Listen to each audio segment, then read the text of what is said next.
নমস্কার, আমি অনুভব। তোমরা শুনছো থ্রিলার ল্যান্ড। টাইটেল দেখে তো বুঝেই গেছো, আবার আমরা নিয়ে চলে এসেছি তোমাদের সবার প্রিয় একেন বাবু সিরিজের কাহিনী। আজ তোমরা শুনবে শ্রী সুজন দাশগুপ্তর কলমে ডায়মন্ড ইজ ফরএভার। আজকের গল্পটা আমরা নিয়েছি দ্য ক্যাফে টেবিল থেকে প্রকাশিত একেন বাবু সমগ্র 6 এই বইটা থেকে। বইটা সংগ্রহ করতে পারো, লিংক দেওয়া রইল ডেসক্রিপশন বক্সে। আজ একেন বাবুর চরিত্রে আমাদের সঙ্গে রয়েছেন প্রখ্যাত অভিনেতা শ্রী সুমিত সমাদ্দার। গল্প শুরু করবার আগে বলে রাখি, যারা যারা প্রথমবার আমাদের চ্যানেলে এসে গল্প শুনছো বা এখনও সাবস্ক্রাইব করোনি, প্লিজ করে দিও। আর অবশ্যই বেল আইকনটা অল করে দিও সমস্ত গল্পের নোটিফিকেশন সময় মতো পেতে। তাহলে চলো শুরু করা যাক তোমাদের সবার প্রিয় একেন বাবু সিরিজের কাহিনী, সুজন দাশগুপ্তর কলমে ডায়মন্ড ইজ ফরএভার।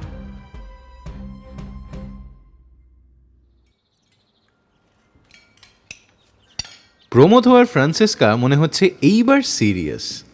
অনেক দিন ধরেই ওরা প্রেম করছে, কিন্তু প্রমোদ সাধারণত নিজেদের সম্পর্ক নিয়ে খুব একটা কিছু বলতে চায় না। আজ সকালে খেতে বসে কেন জানি না এনগেজমেন্ট রিংয়ের প্রসঙ্গ উঠল। Engagement ring? Diamond is for ever sir. ম্যাডামকে একটা হীরের আংটি দিন। আপনি তো মশাই বলেই খালাস। ভালো হীরের আংটির দাম কীরকম জানেন? টিপিক্যাল প্রমোদ, সংযত হয়ে কথা বলা ওর ধাতেই নেই। না স্যার, তবে মিস্টার চুগানির কাছে নিশ্চয়ই ভালো ডিল পাবেন। হেমন্ত চুগানির সঙ্গে আমাদের পরিচয় রাজুর হাজব্যান্ড হিসেবে। রাজু আমাদের মেন লাইব্রেরিতে কাজ করে। নিউ ইয়র্কেই হেমন্তের বিশাল গয়নার দোকান। যারা ম্যানহাটনের ম্যাডম্যান কেসের বৃত্তান্ত শুনেছেন তাদের আশা করি মনে আছে। একেনবাবুর ধারণা রাজুর পরিচয়ে নিশ্চয়ই তাদের থেকে সস্তায় হীরের আংটি পাওয়া যাবে। মুশকিল হলো প্রমোদও ঠিক কী চায় সেটাই বলছে না। এমনিতে বেটা নিজের হেরিটেজ নিয়ে একেবারেই সেন্টিমেন্টাল নয়, কিন্তু এখন ওর হাবে ভাবে মনে হচ্ছে এমন কিছু ফ্রান্সিসকাকে দিতে চায় যেটার সঙ্গে আমাদের দেশের একটা ঐতিহ্য জড়িয়ে আছে। নিউ ইয়র্কের জেলস স্টেফেনি বা হেলসবার্গ থেকে কেনা কিছু নয়। অবশ্য সেটা একেনবাবুও আঁচ করেছেন বলেই মনে হলো। মিস্টার হেমন্ত তো আমাদের দেশের লোক স্যার। উনি নিশ্চয়ই খাঁটি দেশি জিনিস জোগাড় করে দিতে পারবেন। আর একই সঙ্গে বাপিবাবু যদি বেব ম্যাডামের জন্য একটা আংটি কেনেন, তাহলে হয়তো দুটো কেনার জন্য ভালো ডিসকাউন্টও পেয়ে যেতে পারেন স্যার। ইদানিং আমাদের দুজনের বিয়ে নিয়ে একেনবাবুর এই ননসেন্স মাথা ব্যথা অত্যন্ত বিরক্তিকর হয়ে উঠেছে। তবে আমাকে কিছু বলতে হলো না, প্রমোদই ধমকে দিল। আপনি মশাই চুড়ি আর খুন নিয়ে থাকুন তো, আমাদের বিয়ে টিয়ে নিয়ে আপনাকে ভাবতে হবে না। কি যে বলেন স্যার, বিয়ের কেস কত ইন্টারেস্টিং বলুন তো। দুটো হৃদয়ের উষ্ণ মিলন। আপনার মুন্ডু। এনগেজমেন্ট রিংয়ের কথা একবার তুলতেই প্রমোদ মুখে কুলু পেটেছে। তাতে কি আর একেনবাবু দমার পাত্র? প্রতিদিনই খাবার টেবিলে একটা না একটা জুয়েলারি শপের খবর আনবেনই। কোত্থেকে জোগাড় করেন ভগবানই জানেন। একদিন কয়েকটা ক্যাটালগও নিয়ে এলেন সঙ্গে। প্রমোদ বেজার মুখে বসে রইল, তাকিয়ে পর্যন্ত দেখল না। এই কি ব্যাপার বলুন তো, আপনার হাতে কোনো কেস টেস নেই নাকি? এরকমভাবে কাউকে কিছু বলতে হয়? প্রমোদটা দিনকে দিন আরও বেয়াড়া হয়ে যাচ্ছে। আমারই খারাপ লাগলো। দেখার কোনো দরকার ছিল না, তাও ক্যাটালগগুলোর পাতা উল্টাতে শুরু করলাম। সত্যি কথা, আমাদের এই ট্রাই স্টেটে যে এত গয়নার দোকান আছে আমার কোনো ধারণাই ছিল না। কারা দেয় এইসব দোকান? বেশিরভাগ দোকানই স্যার সিন্ধি আর গুজরাতিদের। বাঙালিদের শুধু একটাই দোকান, হোয়াইট প্লেন্সে মন্টু ঘোষের। শেষের খবরটা আমি জানতাম একেনবাবুর আগের একটা কেসের সূত্রে। আমি যখন ক্যাটালগ দেখছি, প্রমোদ বিরক্ত হয়ে নিজের ঘরে চলে গেল কলেজে যাওয়ার জন্য রেডি হতে। প্রমথবাবু স্যার ক্যাটালগগুলো দেখলেনও না। শুনুন একেনবাবু, প্রমোদ ওই উঠলো বাই তো কটক যাই টাইপের চটজলদির কিছুর মধ্যে নেই। ও ভেবে চিন্তে কাজ করে, আর ওর এই ভাবনা চিন্তার ব্যাপারটা না ও কাউকে জানাতে চায় না। বরং আমরাই নিজেরা খোঁজ খবর করে একটা দুটো জায়গার কথা ওকে বলি, তারপর ওই স্থির করুক কার কাছে যাবে। ঠিক আছে স্যার, সেটাই করা যাক। প্রমোদকে না জানিয়েই আমরা এগোলাম। আমার ডিপার্টমেন্টের সেক্রেটারি কাম বন্ধু বেভকে সঙ্গে নিলাম। মেয়েদের পছন্দ অপছন্দ ওই আমাদের থেকে বেটার বুঝবে। একেনবাবু বেভের কানে কি মন্ত্র দিয়েছিলেন জানি না, ও দেখলাম এই ব্যাপারে দারুণ উৎসাহিত। মনে হয় আরও বেশি উৎসাহিত এই শুনে যে এই মিশনটা ফ্রান্সিসকা আর প্রমথর অগোচরে আমরা করছি। বেভের কাছে আইডিয়া পেলাম এই দেশে এনগেজমেন্ট রিংয়ের দাম সম্পর্কে। $1,500 মধ্যে মোটামুটি ভালো আংটি পেয়ে যাবে। দামের বহর শুনে একেনবাবুর প্রায় হার্ট অ্যাটাক হওয়ার জোগাড়। 5,000 ম্যাডাম? 5,000 তো অনেক, এর থেকে মানে সস্তায় কিছু। এর কমে টিফনিতে ভালো আংটি পাবে না। প্রমথবাবু ইন্ডিয়ান কিছু দিতে চাইছেন? তাহলে কমেও পেতে পারো। টিফনিতে 250-300% মার্কআপ থাকে। তাহলে তেলোকে যায় কেন? টিফনি ডায়মন্ড কোয়ালিটি আর এক্সেলেন্ট কার্ড গ্রেডের জন্য। বেভ ঠিক কী বলছে ভালো করে বুঝলাম না। আমার ধারণা ছিল আমাদের দেশেও ভালো ডায়মন্ড পাওয়া যায়, আর সুরাটে তো এখন খুব ভালো ডায়মন্ড কাটিং হয়, সুতরাং দিশি দোকানে ভালো আংটি না পাওয়ার কোনো কারণ নেই। তাহলে চলো একবার রাজুর হাজব্যান্ডের দোকানে যাই।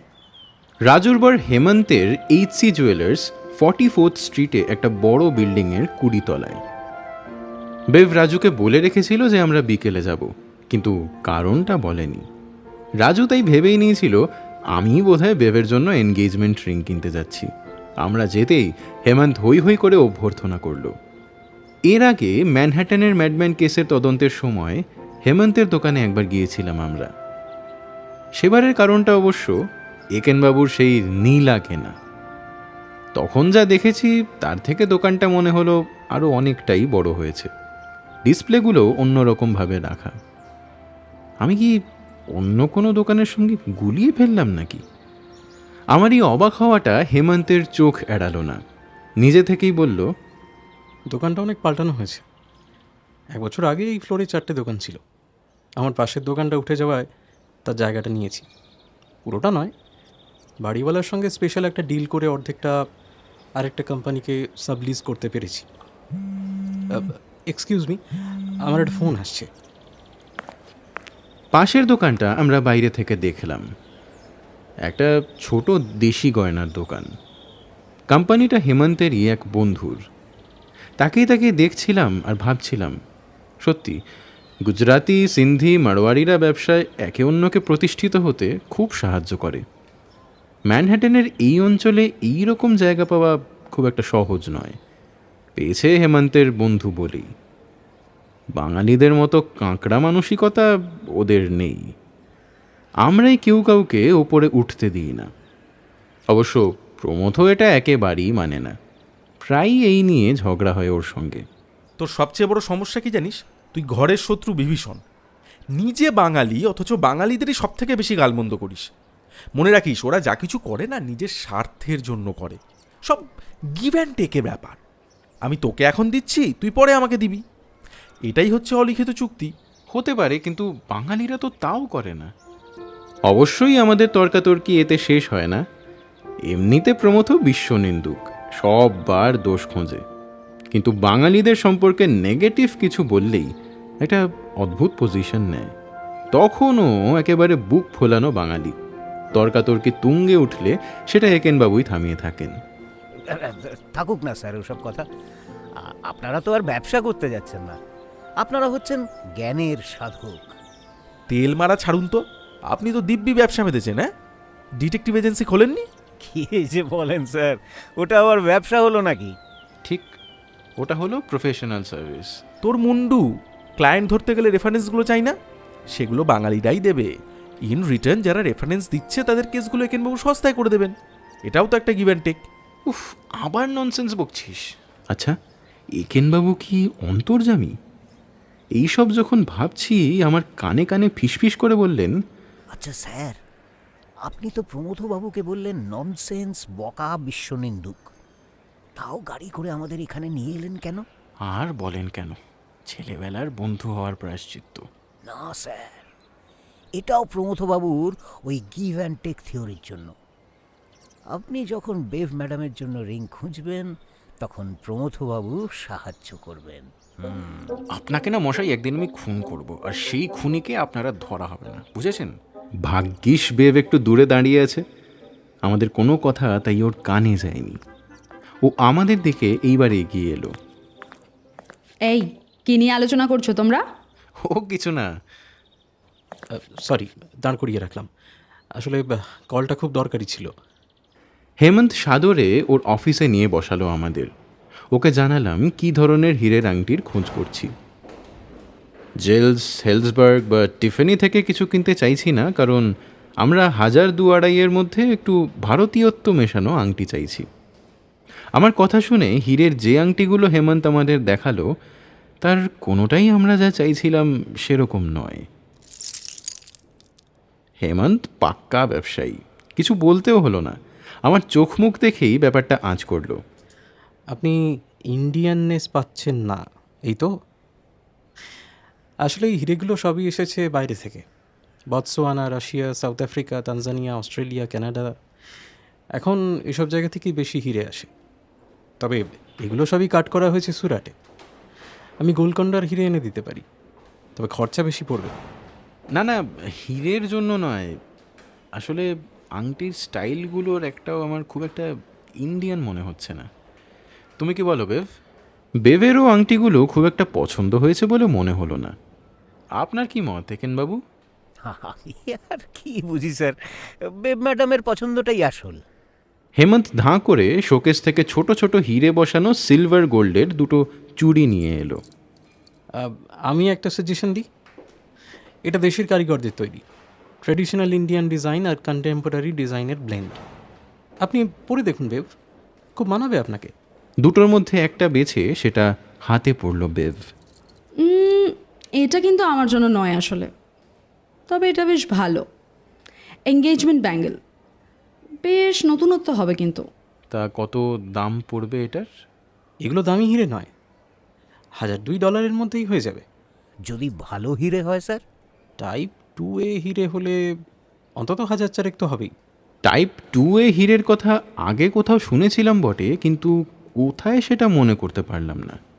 তার জন্য চুরিটা কি আবার ইন্ডিয়াতে পাঠাতে হবে? না না, হিরেটা জোগাড় করে দোকানেই সেট করে দিতে পারবো। ডায়মন্ড সেট করার বন্দোবস্ত আমার এখানেই আছে। একেনবাবু এই দিক ওদিক তাকাচ্ছেন দেখে হেমন্ত এবার হেসে ফেলল। শোরুমে বা অফিসে করি না, তার সেই রিপেয়ার অ্যান্ড সেটিংয়ের জন্য আলাদা একটা ঘর আছে। অফিস ঘরের দেওয়ালটা কাঁচের। অফিসের ভার্টিক্যাল ব্লাইন্ডের ফাঁক দিয়ে রিপেয়ার শপটা যে দেখতে পাওয়া যাচ্ছে সেটা এতক্ষণ খেয়াল করিনি। একটা ওয়ার্ক বেঞ্চে ক্ল্যাম্প লাগানো বাতি দেওয়া ম্যাগনিফাইং গ্লাস, টেবিলে গোটা 2 জুয়েলার্স লুপ, প্লায়ার্স, কাটার, জুয়েলারের করাত, ব্রেজিং করার টর্চ ইত্যাদি রাখা। সবকটা যন্ত্রপাতি আমি চিনিও না। আমার থেকে একেনবাবুর উৎসাহই বেশি। উনি দেখলাম উঠে দাঁড়িয়ে রিপেয়ার শপটা ভালো করে দেখছেন। চুরিটা বেভের মনে হয় খুব ভালোই লেগেছে, এখনও ঘুরিয়ে ঘুরিয়ে দেখছে। ইতিমধ্যেই শোকেস থেকে আরও 2-1টা চুড়ি এনে বেভকে দেখালো হেমন্ত, কিন্তু নিঃসন্দেহে প্রথম চুড়িটাই টপ। বেভের হাতে পড়া চুড়িটার একটা ছবি তুলে নিলাম প্রমথকে দেখাবো বলে। আমাকে কিন্তু মডেলিং ফি দিতে হবে। এই যে বাপি ছবি তুললো। দেব, যেদিন সুখবর পাবো। হেমন্ত মনে হয় বেবের কথাটা বিশ্বাস করেনি, এখনও ধরে বসে আছে বেবের জন্যই এগুলো দেখছি। পরের প্রশ্ন থেকেই সেটা বুঝলাম। বাজেট কত? আমি মাথা চুলকোতে লাগলাম। 1,000-3,000? তাহলে কোনো সমস্যা নেই, আমার স্টকেই লুজ হিরে আছে। আমরা যখন বিদায় নিচ্ছি একেনবাবু হঠাৎ জিজ্ঞেস করলেন, আচ্ছা, আপনার শ্বশুরমশাই কেমন আছেন? আমি একটু অবাকই হলাম প্রশ্নটায়। ভালো। আপনার কন্ট্যাক্টে একটা ভালো কনসেন্ট্রেটর পেয়ে গেছেন পুনেতেই। আপনাদের দুজনকেই thank you for all the help. রহস্যটা ফেরার পথে পরিষ্কার হলো। মাস 4 আগে মেয়ের কাছে বেড়াতে এসে রাজুর বাবার খুব শ্বাসকষ্ট সমস্যা হয়েছিল। এমনিতেই ওর সিওপিডি ছিল। নিউ ইয়র্কের পোলেন অ্যালার্জি যোগ হয়ে ফলাফলটা হয়েছিল মারাত্মক। একটা পোর্টেবল অক্সিজেন সিলিন্ডার থাকায় বাঁচোয়া, কিন্তু সেটাকে প্রায়ই চার্জ করাতে হতো, খুবই অসুবিধাজনক। বেভের বাড়িতে একটা অক্সিজেন কনসেন্ট্রেটর পড়েছিল। বেভের বাবা যখন বেঁচে ছিলেন তখন ব্যবহার করতেন। রাজুকে সেটাই বেভ দিয়েছিল যদি কাজে লাগে। এই জিনিসটা কি? অক্সিজেন সাপোর্টের জন্য স্পেশাল মেডিকেল ইকুইপমেন্ট। বাইরের বাতাস টেনে নিয়ে সেখান থেকে ফিল্টার দিয়ে নাইট্রোজেন সরিয়ে দিয়ে শুধু অক্সিজেনটা ডেলিভারি দেয়। বেসিক্যালি অক্সিজেন সিলিন্ডারেরই কাজ করে, চালাতে শুধু ইলেকট্রিসিটি লাগে। নাইট্রোজেন কি করে ফিল্টার করা যায়? জিওলাইট দিয়ে। জিওলাইট নামটা প্রথম শুনলাম। একই সঙ্গে বেভের বৈজ্ঞানিক জ্ঞান দেখে মুগ্ধ হলাম, কিন্তু প্রশংসা করতে সাহস হলো না। ইন্টারেস্টিং। কিন্তু পুনেতে আবার কিনতে হলো কেন? তোমারটা নিয়েও তো যাওয়া যেত। আমি তো বলেছিলাম রাজুকে নিয়ে যেতে। রাজু বলল হেমন্ত বলেছে ওটা নাকি ওখানে চলবে না, তোমাদের দেশের ইলেকট্রিসিটির ভোল্টেজ নাকি অন্য। এই নিয়ে আমি আর রাজু যখন কথা বলছিলাম তখন ডিয়ার ডিটেকটিভ বাবু লাইব্রেরিতে এসেছিল। বলল পুনেতে ওর নাকি কানেকশন আছে, ওখান থেকেই কেনার বন্দোবস্ত করে দেবে। তার দরকার মনে হয় ছিল না, একটা স্টেপ ডাউন ট্রান্সফর্মার কিনলেই এখানকারটা ব্যবহার করা যেত। বেব ম্যাডামের সঙ্গে আপনি না থাকলে আমরা কি করে জানবো স্যার?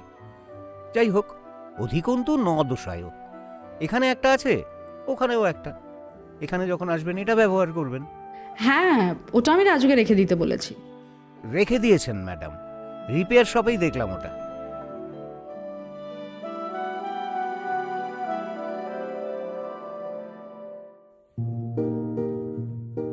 আজকাল আমেরিকায় অনেকেই কান ফুটো করে। কোথায় জানি পড়েছিলাম প্রায় 80%। আগে খেয়াল করতাম না, এই লেখাটা পড়ার পর থেকে খেয়াল করি। সত্যি অনেকের কানেই ফুটো আছে দেখি, বিশেষ করে আমাদের এই নিউ ইয়র্ক সাইডে। বেভি তো কানে দুল পরে, তবে ওর দুলগুলো সাধারণত খুবই ছোট, রূপো বা প্ল্যাটিনামের মধ্যে সেট করা একটা মুক্তো বা রুবি। আজ দেখলাম পড়েছে ফিলিগ্রি করা গোল্ড বাস্কেট দুল। দারুণ মানিয়েছে ওকে। আগে কখনো তো তোমাকে এইরকম দুল পরতে দেখিনি। আমি কি পড়ি না পড়ি তার হিসেব তুমি রাখো বুঝি? কেন রাখবো না?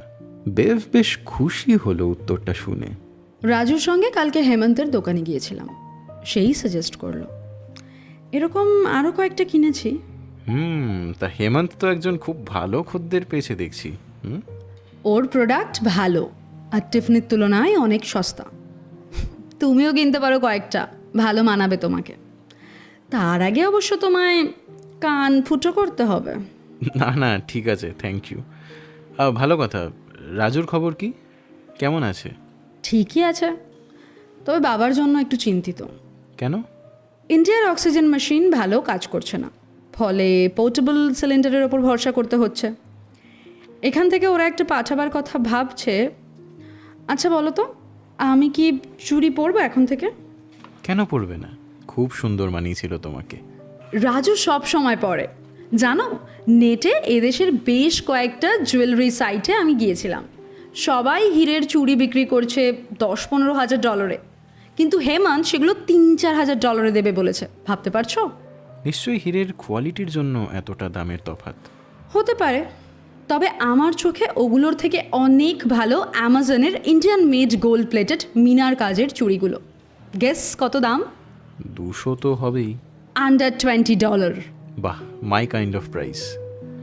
তবে তোমার কাছে 10-15 হাজার সমস্যা হওয়ার তো কথা নয়। আমার এই কথায় সত্যিই কোনো খোঁজা ছিল না। উত্তরাধিকার সূত্রে দাদুর সম্পত্তির মায়ের অংশ শেষমেশ নিতে রাজি হওয়ায় আমার চেনা জানার মধ্যে বেভ নিঃসন্দেহে সবচেয়ে ধনী। 2-1 মিলিয়নের কথা হচ্ছে না, মাল্টি মিলিয়নের কথা হচ্ছে। কিন্তু বেভের মুখ মেঘাচ্ছন্ন হলো। বিষয়টা স্পর্শকাতর। সম্পত্তির এই ভাগ বহু বছরও নিতে চায়নি। নিতান্ত মামার চাপে পড়েই একরকম। থাক, সে পুরনো গল্প। কথা ফেরত নেওয়া যায় না, কিন্তু তার আঘাত কমানো যায়। টিফনি, ব্লু নাইল, এমনকি হেমন্তের হীরের চুড়িও তোমাকে হয়তো আমি উপহার হিসেবে দিতে পারবো না, সে ক্ষমতা আমার নেই। কিন্তু অ্যামাজনের মিনার কাজ করা গোল্ড প্লেটেড চুড়ি দিতে পারবো। নেবে? নিশ্চয়ই। Thank you so much. ওর চোখ দুটো উজ্জ্বল হয়ে উঠল।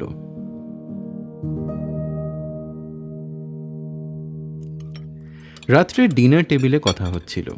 কিরে, একেনবাবুর কোন কীর্তির কথা লিখছিস? আজকাল প্রমথ মাঝে মধ্যেই জানতে চায় আমি কি লিখছি। যতটা লিখছি সেটা আমাকে দিয়ে পড়ায়।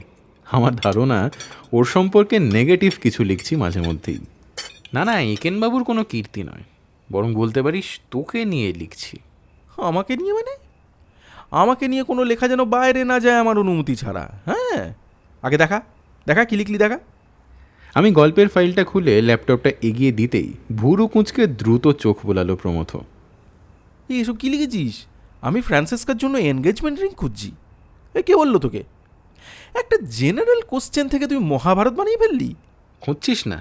আর যদি খুঁজেও থাকি সে নিয়ে তো লেখার কি আছে? আর কোনো টপিক খুঁজে পাচ্ছিস না? আর তাছাড়া এই গল্পে বেভকে নিয়ে এত কথা কেন? পড়েই তো মনে হচ্ছে এনগেজমেন্ট রিং বা চুড়ি তো তোরই কেনা দরকার। হ্যাঁ, তা একটু বোধহয় বেশি লিখে ফেলেছি। একটু বেশি? শোন, তুই না এই কেনবাবুর রহস্য কাহিনী লেখা ছেড়ে দে। এটা কোনো গল্প হয়েছে? এখনো পর্যন্ত যা পড়লাম তাতে না আছে সাসপেন্স, না আছে প্রেম। আজকাল সব গল্পেই দেখছি বেভকে দিব্যি ঢুকিয়ে দিচ্ছিস। এটা তো সবে শুরু। Morning choose the day. শুরুতেই যে গাড্ডায় নেমে পড়েছিস সেখান থেকে আর উঠতে পারবি না। এইরকম একটা মারাত্মক ভবিষ্যৎবাণী উপেক্ষা করে কেন আমি এই গল্পটা লিখে যাচ্ছি তার কারণ এই পরের ঘটনাগুলো। একটা চুরির তদন্তে আমরা অদ্ভুতভাবে জড়িয়ে পড়লাম, যেই ঘটনার সঙ্গে হেমন্ত জড়িত। বিশদেই বলি। সকালে অফিসে বসে আছি, রাজুকে নিয়ে ঘরে ঢুকলো বেভ। খুবই উত্তেজিত। কি ব্যাপার? ইউ নো হোয়াট, রাজুর হীরের আংটি চুরি হয়ে গেছে। কখন থেকে একেনবাবুকে কল করার চেষ্টা করছে, সুইচড অফ পাচ্ছে। কোথায় উনি?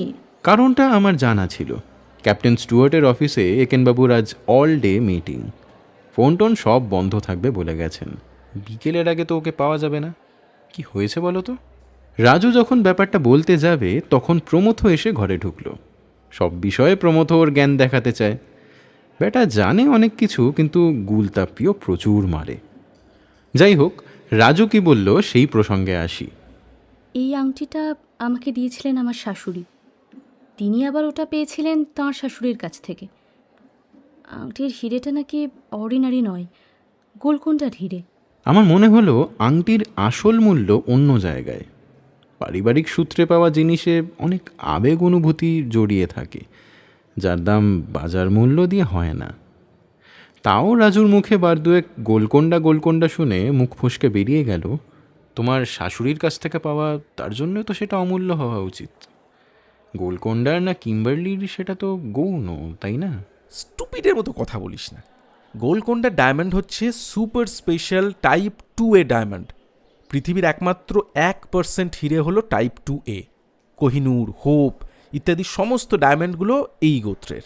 এদের ক্রিস্টাল ল্যাটিসে নাকি নাইট্রোজেন খুব কম থাকে বা থাকেই না, ফলে শর্ট ওয়েভলেন্থের আলো আটকা থাকে না।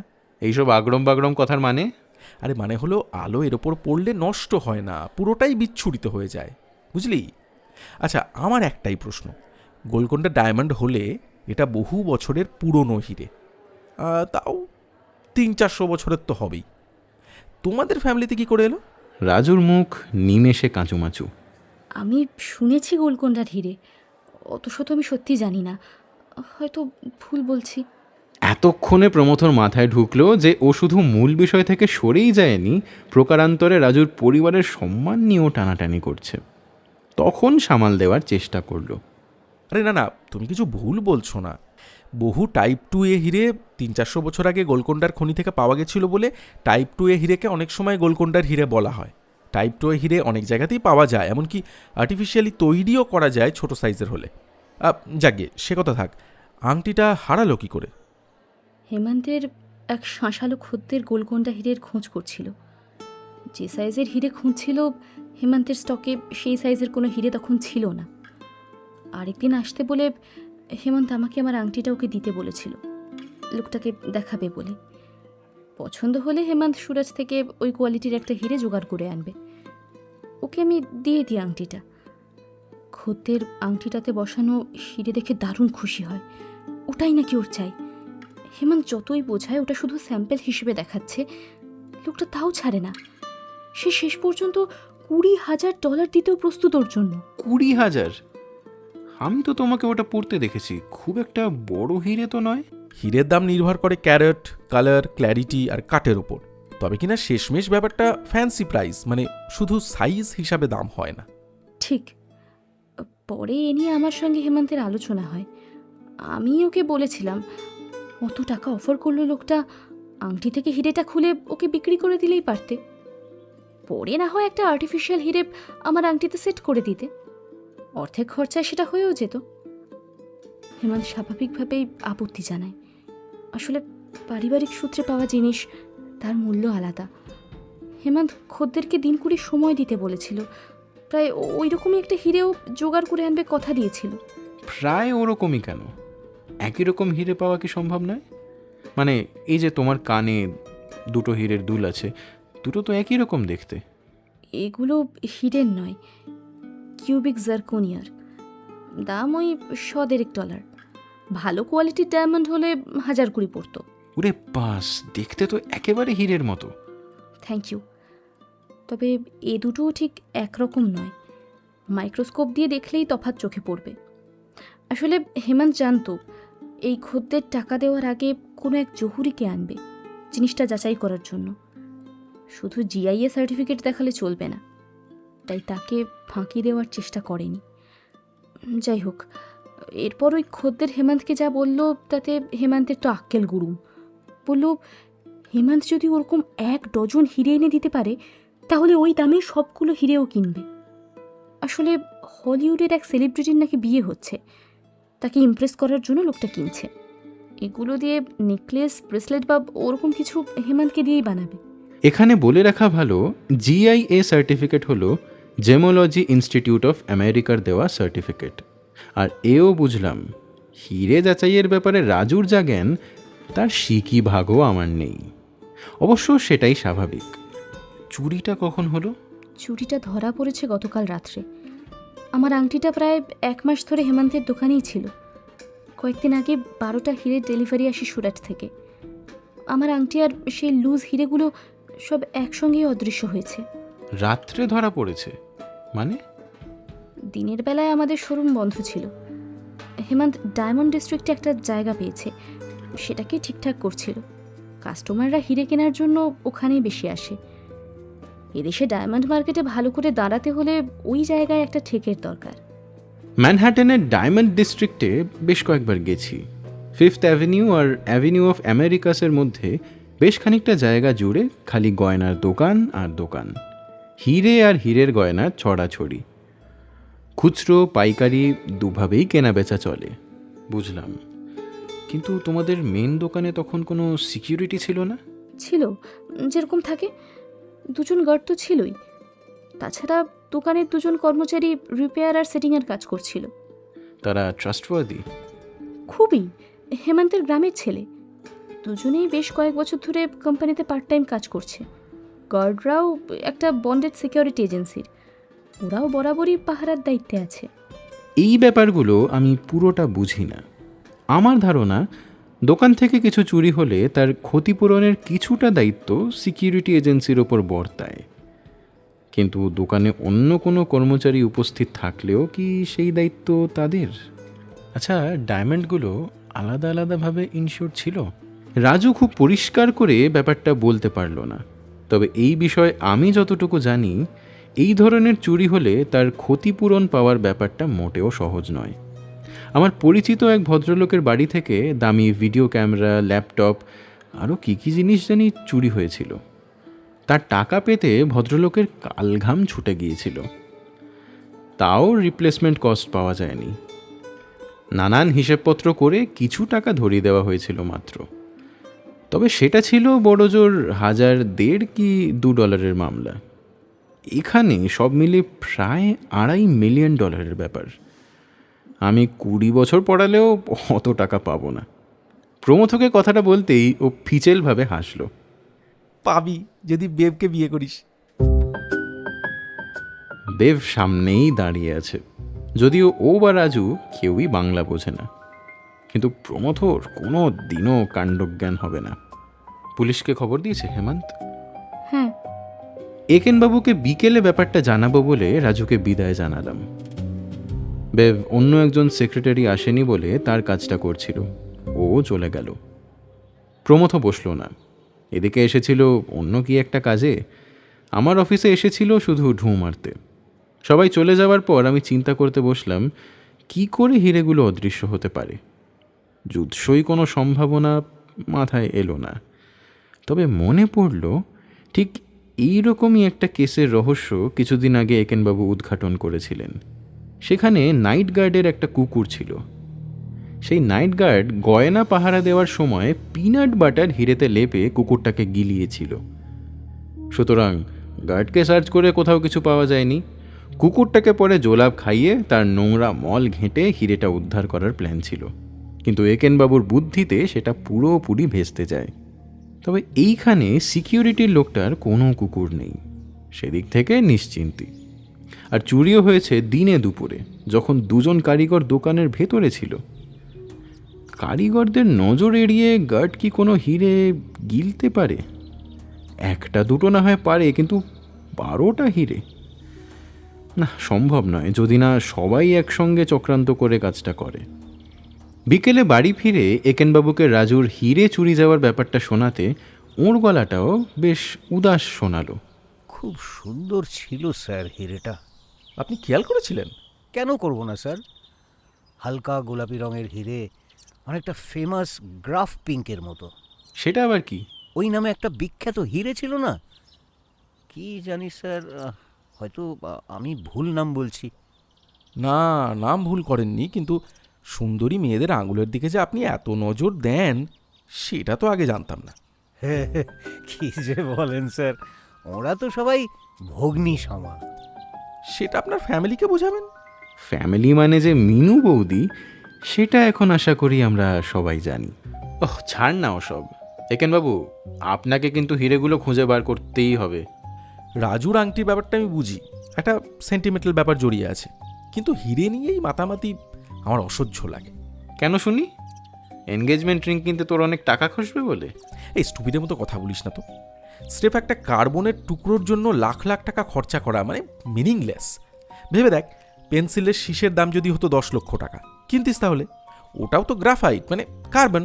না স্যার, তফাৎ আছে।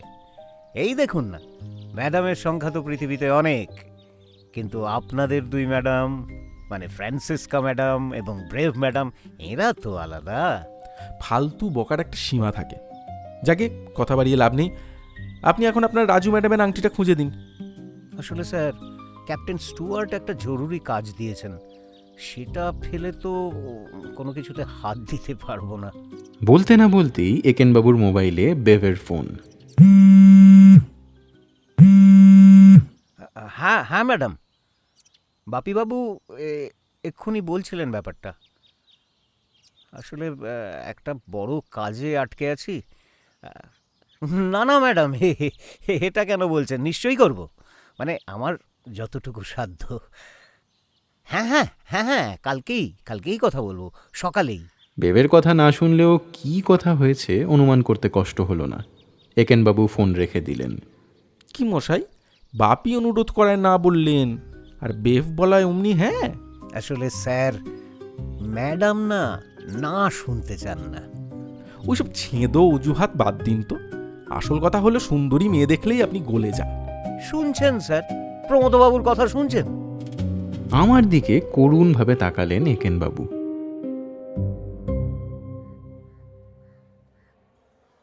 পরদিন সকালে অফিসে গিয়ে দেখি বেভ ছুটি নিয়েছে। ছুটি মানে আজকে ও কাজ করবে না। বেভ এমনিতে খুব অল্পই ছুটি নেয়। অফিসে বসে কাজ করতেই নাকি ওর ভালো লাগে। কি অদ্ভুত কথা! আমাকে তো আসতে হয় পেটের দায়ে বাধ্য হয়ে। পড়াতে খারাপ লাগে না ঠিকই, কিন্তু পরীক্ষার খাতা দেখা, সেগুলো গ্রেড করা, ডিপার্টমেন্টের বোরিং মিটিংগুলো অ্যাটেন্ড করা, I just hate all those activities. কিন্তু বেফকে দেখেছি ছুটি নিয়েও মাঝে মধ্যে অফিসে চলে আসে। ওর ঘরে ঢুকে কিছুক্ষণ গল্প করে, লাইব্রেরি যায়, ক্যাফেটেরিয়াতে বসে আড্ডা দেয়, কিংবা দরকার হলে অন্যান্য সেক্রেটারিদের ছোটোখাটো কাজও করে দেয়। বোঝার উপায়ই নেই ছুটিতে আছে না কাজ করতে এসেছে। এমনও হয়েছে বেফ ছুটি নিয়েছে, আমাকে জানিয়েওছে, কিন্তু ওকে ডেস্কে দেখে ছুটির কথা ভুলে হাতে লিখে কোনো মেমো ওর কাছে নিয়ে গেছি। আমার ইংরেজি প্রায়ই আড়ষ্ট আর দুর্বোধ্য হয়ে যায়। বেফকে দিলেই কলম চালিয়ে ঠিকঠাক করে যাদের পাঠাতে হবে তাদের কাছে ইমেল করে দেয়। সবাইকে অষ্টপ্রহর সাহায্য করাই যেন ওর জীবনের ব্রত। আজকে অফিসে বসতেই বেব আমার ঘরে এসে ঢুকলো। তোমার তো আজ সকালে ক্লাস নেই, মিটিংও নেই, রাইট। ডিটেকটিভ আসছে, আমাদের সঙ্গে হেমন্তের দোকানে যাবে।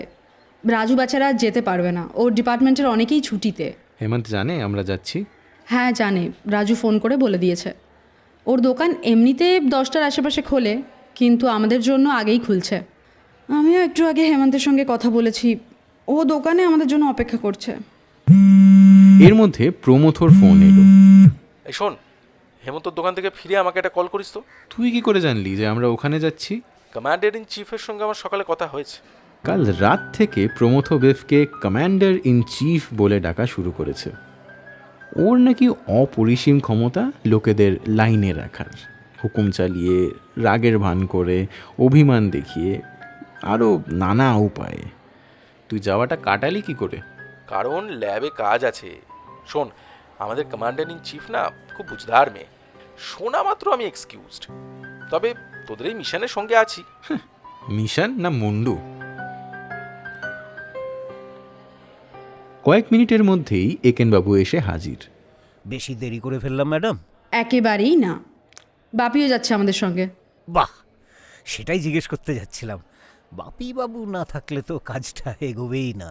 একেনবাবু একেবারে বিনয়ের অবতার। আজকে সবাই আমার নতুন গাড়িতে যাব, তোমরা তো দেখোই নি গাড়িটা।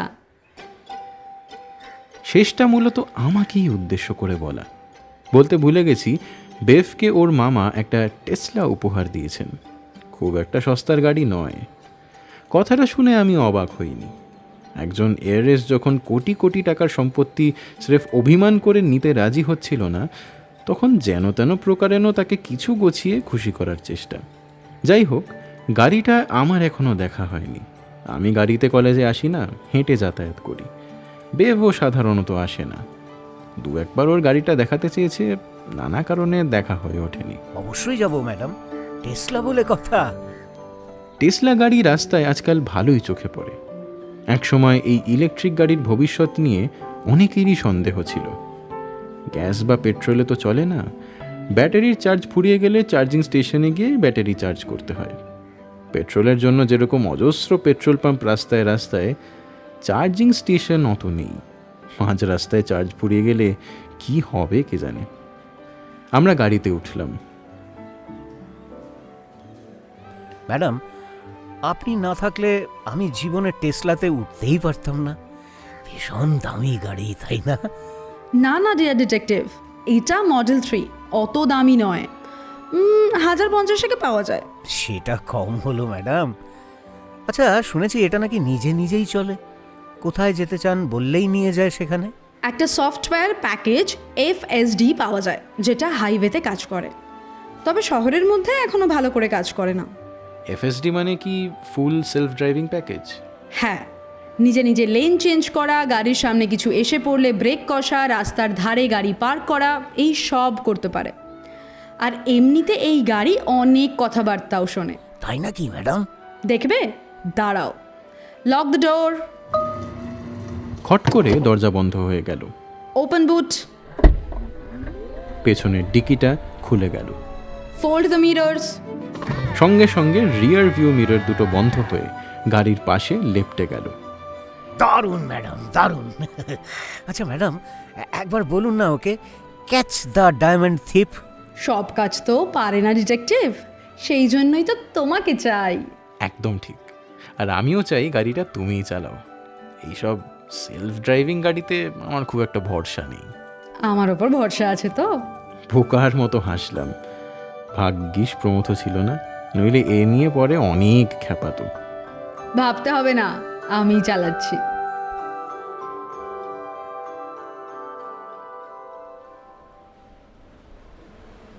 হেমন্ত দোকানের সামনে আমাদের অপেক্ষাতেই ছিল। দেখেই বোঝা যায় বেশ ভেঙে পড়েছে। একে নতুন দোকান খোলার ঝামেলা, তার উপর একসঙ্গে এতগুলো হিরে চুরি। শুধু চিন্তিতই নয়, মানসিকভাবেও বেশ বিধ্বস্ত বলেই মনে হলো। কিছুই বুঝতে পারছি না বাবু, 15 বছর ধরে এই ব্যবসা চালাচ্ছি, কোনোদিন এরকম ঘটনা ঘটেনি। সিকিউরিটির জন্য এত খরচ করি, তা সত্ত্বেও পুলিশ কি বলছে স্যার? খুব একটা ভরসা দিচ্ছে না। সিকিউরিটি ক্যামেরায় সন্দেহজনক কিছুই ধরা পড়েনি। দোকান ভিতর থেকে বন্ধ ছিল, দুজন কারিগর সেটিংয়ে কাজ করছিল, আর বাইরে দুজন গার্ড। কারিগররা কেউ বাইরেও যায়নি, দোকানে বাইরে থেকেও কেউ ঢোকেনি। হিরে আর রাজু ম্যাডামের আংটি কোথায় ছিল স্যার? ওটা ওই রিপেয়ার শপে একটা জুয়েলারি বাক্সে রাখা ছিল। কয়েকটা আর্জেন্ট সেটিংয়ের কাজ ছিল। কারিগরদের বলেছিলাম সেগুলো শেষ করেই রাজুর আংটি আর লুজ হিরেগুলোকে পরিষ্কার করে রাখতে। পরের দিন খদ্দেরের আসার কথা, কাজগুলো আগেভাগেই সেরে রাখতে চেয়েছিলাম। পরিষ্কার মানে কি পালিশ করা স্যার? না না, মানে খালি হাতে যে কোনো প্রেসেস স্টোন ধরলে হাতের ময়লা, তেল ইত্যাদি লেগে ব্রাইটনেসটা হারায়। আমি একেবারে পিকচার পারফেক্ট কন্ডিশনে হিরেগুলো দেখতে চেয়েছিলাম। তার মানে স্যার আংটি আর হিরেগুলো কারিগরদের হাতের কাছেই ছিল? হ্যাঁ, তা ছিল, কিন্তু ওরা খুব বিশ্বস্ত কারিগর। দোকানে যখন এসে দেখলাম জুয়েলারি বাক্সে হিরেগুলো নেই, ওরাও আমার মতো হতবাক। দুজনে ঈশ্বরের দিব্যি দিল। ওদের কোনো ধারণাই নেই কি করে অদৃশ্য হয়েছে। পুলিশও ওদের জিজ্ঞাসাবাদ করেছে, লাই ডিটেক্টর টেস্ট দিতেও রাজি হয়েছে। আর আমিও ভাবছি যদি চুরিও করে থাকে ওগুলো ওগুলো রেখেছে কোথায়? দোকান তো তন্ন তন্ন করে খোঁজা হয়েছে। ভালো কথা, রাজুর আংটিটা পরে পাওয়া গেছে, শুধু হিরেগুলোই মিসিং। আংটি পাওয়ার খবরটা অবশ্য রাজু এখনো জানে না। সেটা কোত্থেকে পাওয়া গেল স্যার? হ্যাঁ, আমার ওই অফিসের ডেস্ক ড্রয়ারে। ওটাই প্রথমে ক্লিন করে আমার অফিসে রেখে দিয়েছিল। যখন হিরে কোথায় গেল বলে আমি তোলপাড় করছি, ভয় পেয়ে সেটা বলতেও ভুলে গিয়েছিল। আর হিরেগুলো যে জুয়েলারি বক্সে রাখা ছিল সেটা রিপেয়ার শপে কোথায় ছিল স্যার? সেই বক্সটা রিপেয়ার শপের ভল্টে ছিল। আমাদের আসলে দুটো ভল্ট, বড়টা অফিসে থাকে আর ছোটোটা রিপেয়ার শপে। রিপেয়ারের কাজ যখন চলে তখন দিনের শেষে যে কাজগুলো শেষ হয়নি সেগুলো ভল্টে তুলে রেখে কারিগরেরা চলে যায়, বাইরে কিছুই পড়ে থাকে না। জুয়েলারি বক্সটা ভল্টেই পেয়েছি, শুধু ভেতরে কিছু ছিল না। ভল্ট খোলা থাকে স্যার? দিনের বেলায় থাকে, রাতে বন্ধ করে যাই। হিরে তো গিলেও ফেলতে পারে। একেনবাবুই তো এমন একটা হিরে চুরির কেস সলভ করেছিলেন বছরখানেক আগে। পুলিশ কাল রাতে একটা পোর্টেবল যন্ত্র এনে কুইক স্ক্যান করেছিল। বলেছিল সন্দেহজনক কিছু পেলে ফুল বডি স্ক্যান করবে, আলট্রাসাউন্ড, এক্স রে, ভগবান জানেন কি দিয়ে। মোট কথা তাতে কিছুই পায়নি। বুঝলাম স্যার। এবার চলুন রিপেয়ার শপটা একটু ভালো করে ঘুরে দেখি। আগের দিন আমি অফিস থেকে সবটা দেখেছি। জুয়েলারদের যন্ত্রপাতিগুলো অনেকটা ঘড়ি সারাবার যন্ত্রপাতির মতো। কলকাতায় একটা ঘড়ি সারানোর দোকানে এই ধরনেরই সূক্ষ্ম যন্ত্রপাতি দেখেছি। তবে এখানে ঝালাইয়ের জন্য ব্রেজিং, সোল্ডারিংয়ের কিছু জিনিসও রয়েছে। দুটো সোনার চেন ছেঁড়া অবস্থায় টেবিলে পড়ে আছে দেখলাম। ওগুলো জোড়া লাগাতে ওরকম কিছুর তো দরকার পড়বেই। একেনবাবু দেখলাম দেয়ালের একটা কোণের দিকে ধ্যানস্থ হয়ে তাকিয়ে আছেন। কি দেখছে না তো বলুন তো? কিছুই তো নেই ওখানে। হ্যাঁ স্যার, কিছুই নেই। তাহলে হেমন্ত স্যার, সেই জুয়েলারি বক্সটা একটু দেখাবেন যেখানে হিরেগুলো ছিল? হ্যাঁ হ্যাঁ, নিশ্চয়ই। ওটাকে ভল্ট থেকে নিয়ে আমার অফিসে এনে রেখেছি। হেমন্ত আমাদের ওর অফিসে নিয়ে এসে ডেস্ক থেকে নরম ভেলভেটের লাইনিং দেওয়া একটা ফাঁকা বাক্স একেনবাবুর হাতে তুলে দিল। একেনবাবু সেটা ঘুরিয়ে ফিরিয়ে খানিকক্ষণ দেখলেন, কিছু একটা ভাবলেন উনি। আচ্ছা স্যার, পুলিশ কি দোকানের এয়ার ভেন্টগুলো পরীক্ষা করেছে? টেবিলের নিচ বা দেয়ালের প্লাগ পয়েন্টগুলোর পেছনে দেখেছে? হ্যাঁ, সব জায়গায় তো দেখলো অনেকক্ষণ ধরে। হাঁটু গেড়ে টেবিলের নিচের সারফেসটা দেখছিল। ওরাই বলছিল চোরেরা অনেক সময় টেপ দিয়ে বা চুইংগামে লাগিয়ে টেবিলের তলায় ছোটোখাটো জিনিস আটকে রাখে।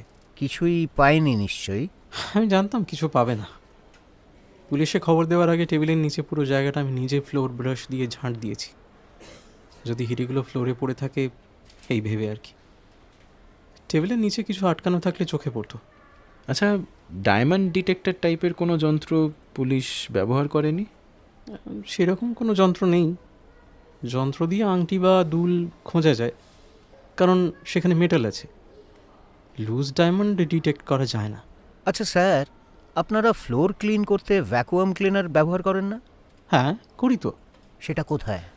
পুলিশে নিয়ে গেছে ওটার হোজ, ডাস্ট ব্যাগ ইত্যাদি সব পরীক্ষা করতে।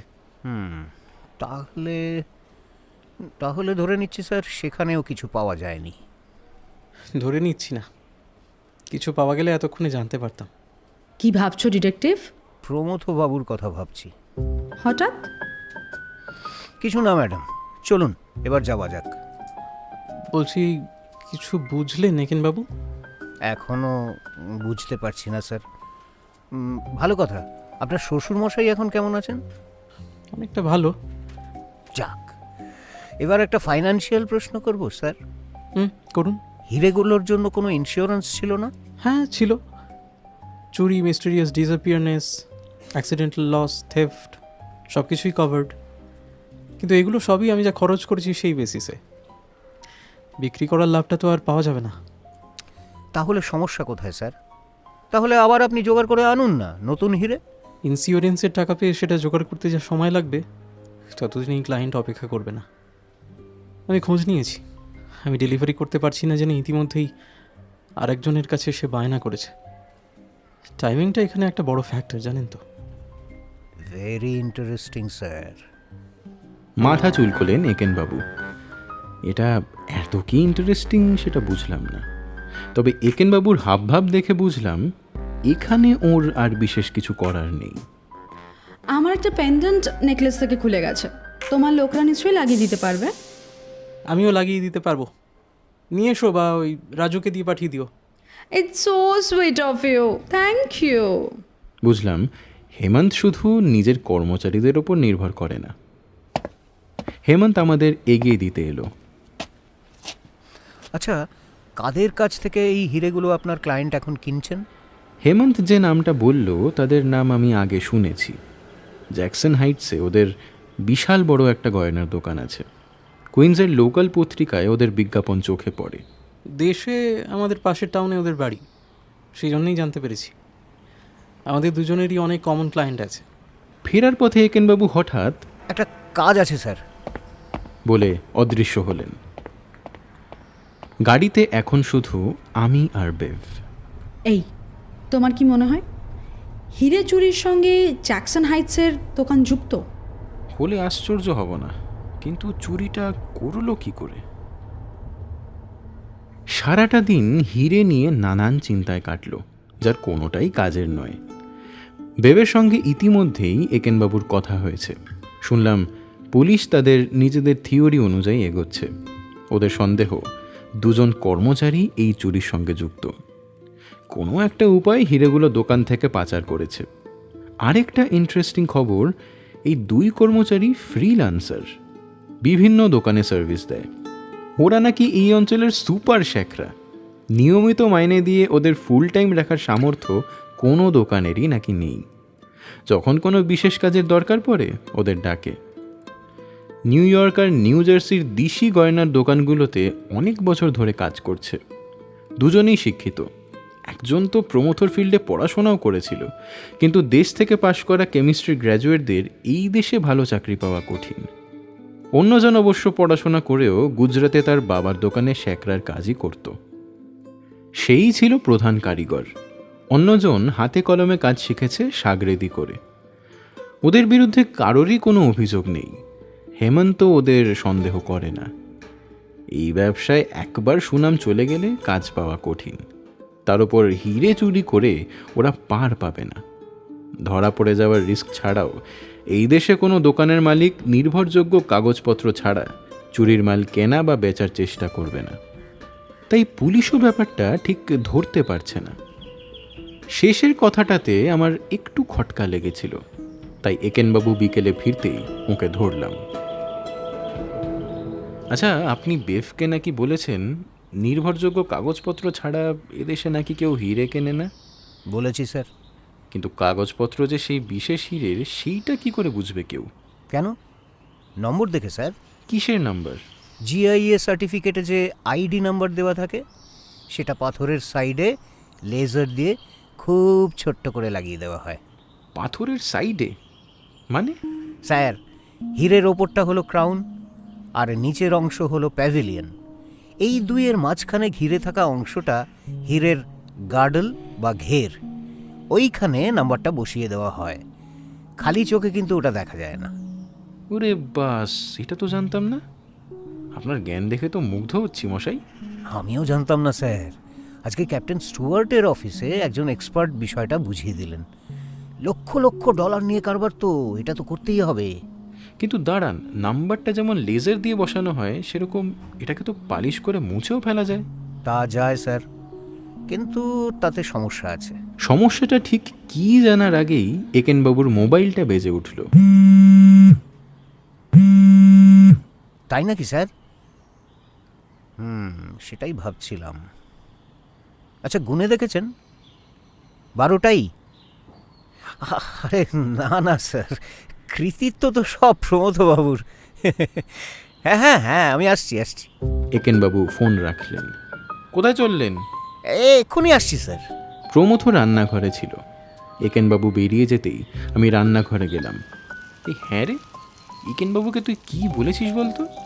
তোর খুব প্রশংসা করছিলেন। কি আবার বললাম? এই একেনবাবু না দিনকে দিন একটা যা তা হয়ে যাচ্ছেন। আমার মনে হলো তোর কোনো ইনফরমেশনে একটা পজিটিভ ডেভেলপমেন্ট হয়েছে। কি ইনফরমেশন দিলাম আবার বক্কেশ্বরকে? সেটা এলেই জানতে পারবি। ঘন্টা দুয়েকের মধ্যেই ফিরলেন একেনবাবু। তবে একা নয়, সঙ্গে বেভ। আমি হতবাক। তুমি? বেভ ম্যাডামের কেস স্যার, উনি না থাকলে সলভ হবে কি করে? বেভ দেখলাম মুচকি মুচকি হাসছে। ব্যাপারটা বেভই পরিষ্কার করে দিল।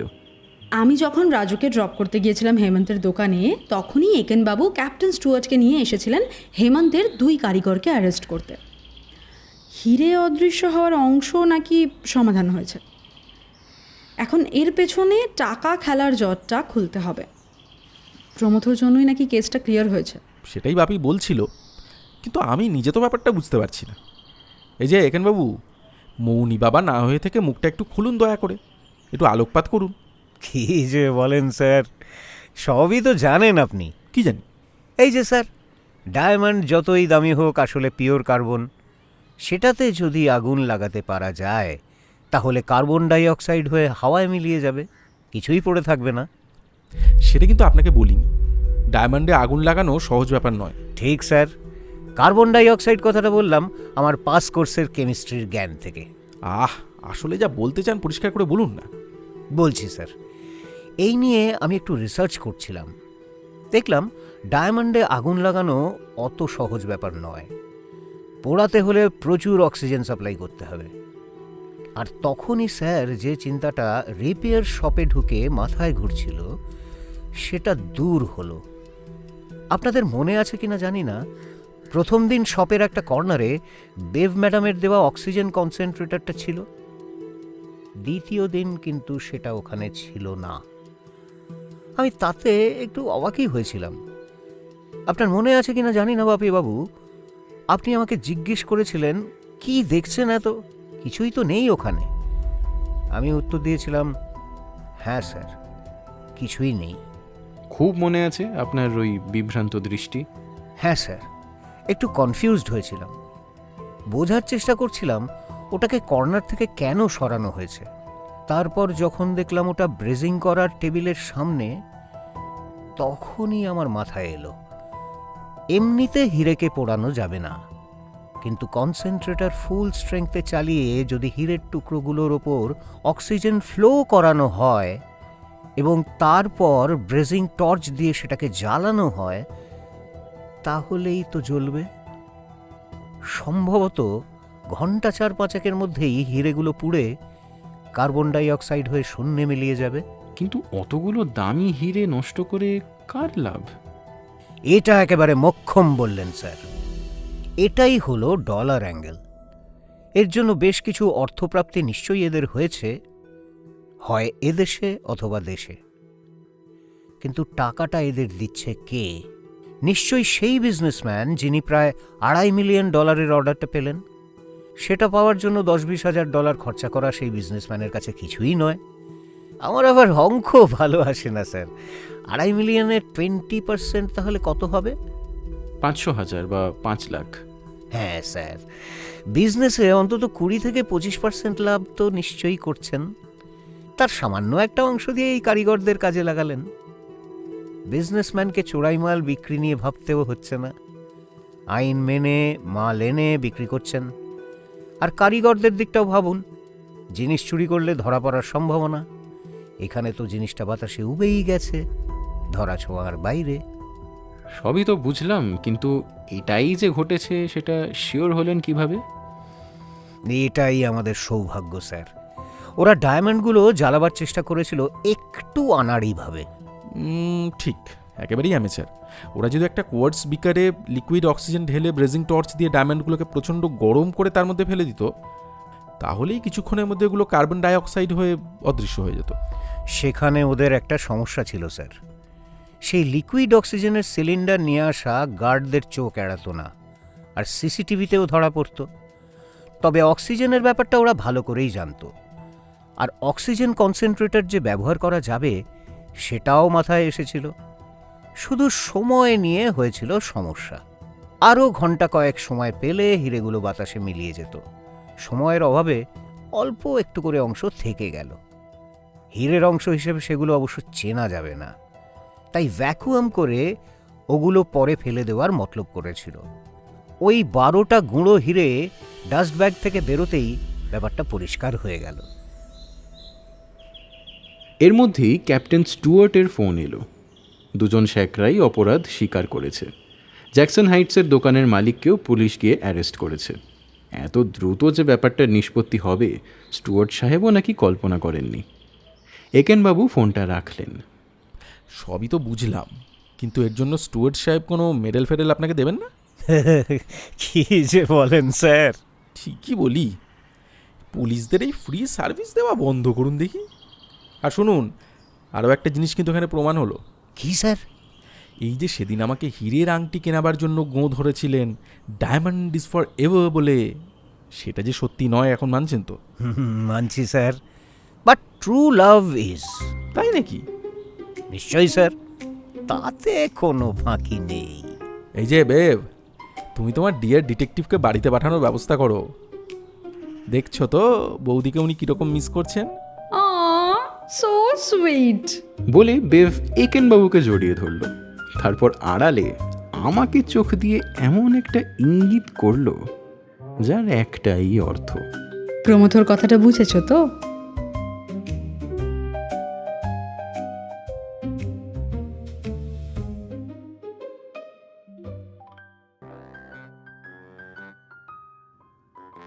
শুনছিলে একেনবাবু সিরিজের গল্প ডায়মন্ড ইজ ফরএভার। কাহিনী সুজন দাশগুপ্ত। একেনবাবুর চরিত্রে সুমিত সমাদ্দার। গল্প পাঠে এবং বাপির চরিত্রে ছিলাম আমি অনুভব।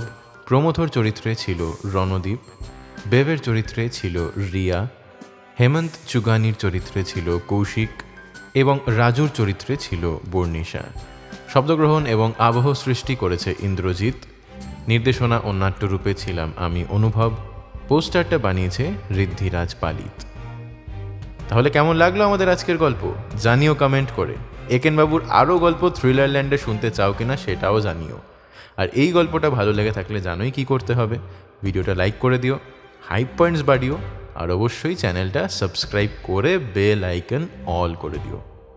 ঠিক আছে, তাহলে চলো আজকের মতো এই পর্যন্তই। আবার আমাদের দেখা হচ্ছে আগামী গল্পে। টিম থ্রিলার ল্যান্ডের তরফ থেকে সবার জন্য রইল এক রাশ শুভেচ্ছা। সবাই ভালো থেকো, ভয় থেকো।